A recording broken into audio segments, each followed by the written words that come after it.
Bonjour à tous, j'espère que vous allez bien ce matin et je vous retrouve pour la quatrième et dernière partie de notre chronique sur les lois qui sous-tendent la loi de l'attraction. Alors on va terminer, on a vu d'abord pour commencer la loi de la lumière, la loi d'action, la loi de la clarté et on va terminer aujourd'hui avec la loi de la perspective.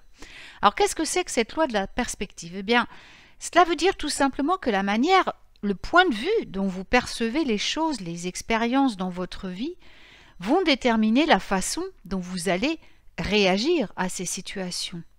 Et c'est là que la loi de cause à effet, enfin, c'est pas une loi, c'est le principe sacré de la cause à effet dont nous parle le Kybalion, rentre en action, n'est-ce pas?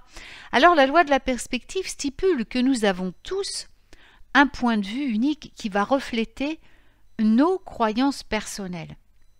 Mais ce point de vue, il peut changer, vous pouvez le changer ce point de vue. Vous pouvez élargir ce point de vue ou vous pouvez complètement voir les choses depuis une autre perspective, vous voyez?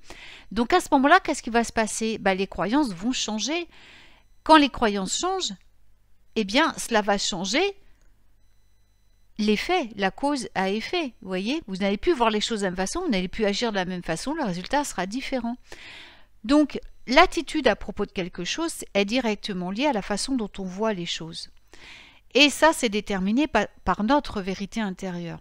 Alors, par exemple, si on est de bonne humeur, eh ben on va avoir tendance à voir les choses d'une manière, d'une perspective beaucoup plus agréable. Hein. Mais si vous vous réveillez un matin avec un mal de tête, que vous êtes de mauvaise humeur, eh bien, des choses qui ne vont pas vous déranger en temps normal vont devenir des problèmes. Donc, tout dépend du point de vue que vous allez avoir, par exemple, sur la journée. La perspective va affecter vos émotions. Elle peut vous rendre enthousiaste ou au contraire inquiet, joyeux ou pessimiste, ou vous placer au-dessus d'un événement à venir et dans ces cas-là, l'appréhender de manière beaucoup plus facile, d'un point de vue beaucoup plus éclairé, vous voyez? La perspective affecte également la façon dont vous traitez les autres, en fonction de la manière dont vous voyez leurs actions et leurs propos. Ce qui ne devrait pas arriver parce que normalement on n'est pas là pour juger les autres. Donc déjà quand on élimine ça, ça va beaucoup mieux. Alors ça c'était le problème des réseaux sociaux aussi, hein, avec tous les gens qui étalent leur vie, ça entraîne les jugements, ça entraîne les comparaisons, c'est une horreur quoi. Alors lors de l'utilisation de la loi de perspective, on va examiner les situations sous différents points de vue.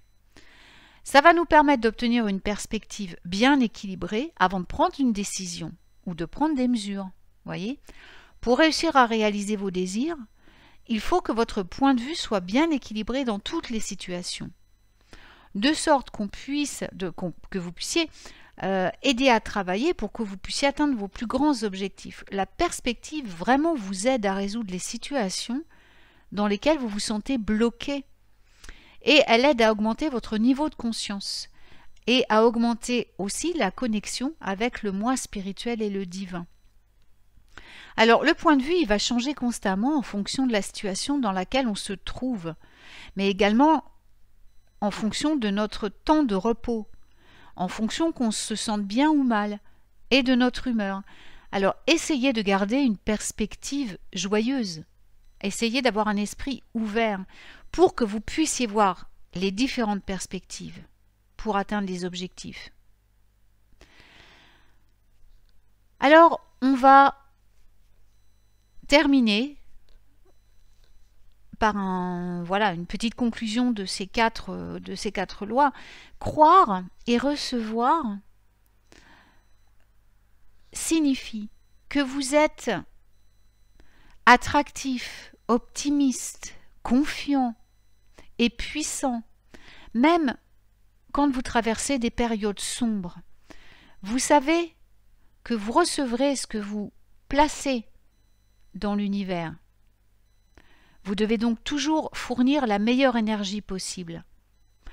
Il peut bien sûr y avoir des revers en cours de route, mais si vous respectez les lois naturelles de l'univers et les principes sacrés, vous, qui sont là pour vous aider, vous aurez sûrement beaucoup plus de chances que si vous ne vous y pliez pas.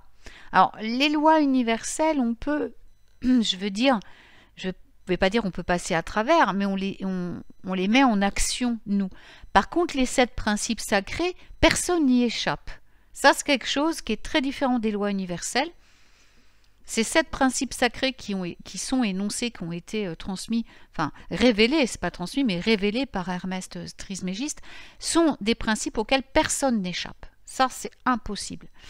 Par contre, les lois universelles, vous pouvez les appliquer ou pas, vous voyez? C'est ça la grande différence. C'est pour ça qu'il est vraiment bon de connaître ces 7 principes. Alors, il faut définir les normes aussi, travailler activement pour obtenir ce que vous voulez dans la vie, avoir une perspective claire quand vous suivez votre chemin. Il faut aussi aider les autres, sans rien demander en retour, ni créer de situations pénibles, vous voyez, par la loi de cause à effet, enfin par le principe sacré de cause à effet. Portez votre attention sur ce qui se passe dans votre vie, observez bien les choses et ensuite trouvez des nouveaux points de vue pour rendre les situations positives. Réjouissez-vous chaque jour, comme si c'était une nouvelle aventure qui commençait. Le succès se produit quand vous vous mettez en action et quand vous faites ensuite de votre mieux pour obtenir ce que vous voulez. Et surtout, n'oubliez pas de faire de chaque jour un grand jour, un jour merveilleux où les prodiges et les miracles vont se succéder. Voilà, eh bien j'espère que ces chroniques vous auront plu, ces petites mini-chroniques. Alors j'en mettrai d'autres en place, hein, bien sûr, en plus de mes chroniques normales. Voilà, alors je vous souhaite une très belle journée.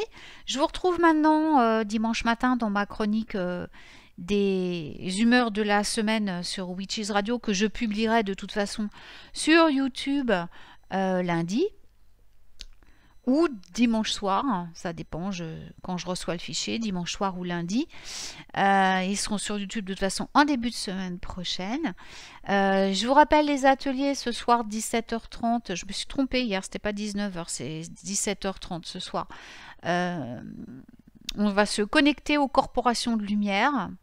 Donc c'est un atelier qui est plutôt intéressant pour nous aider dans la vie de tous les jours parce qu'ils sont extrêmement puissants et ils interviennent dans tous les domaines de notre vie pour nous sortir de situations même parfois très compliquées. Si vous ne pouvez pas participer ce soir, eh bien, je vous invite à aller sur mon site, il y a le Linktree dans la description et puis vous cliquez sur la page de l'atelier, vous pouvez vous inscrire et on détermine une date où vous êtes libre pour suivre cet atelier. Je m'adapte à vos besoins.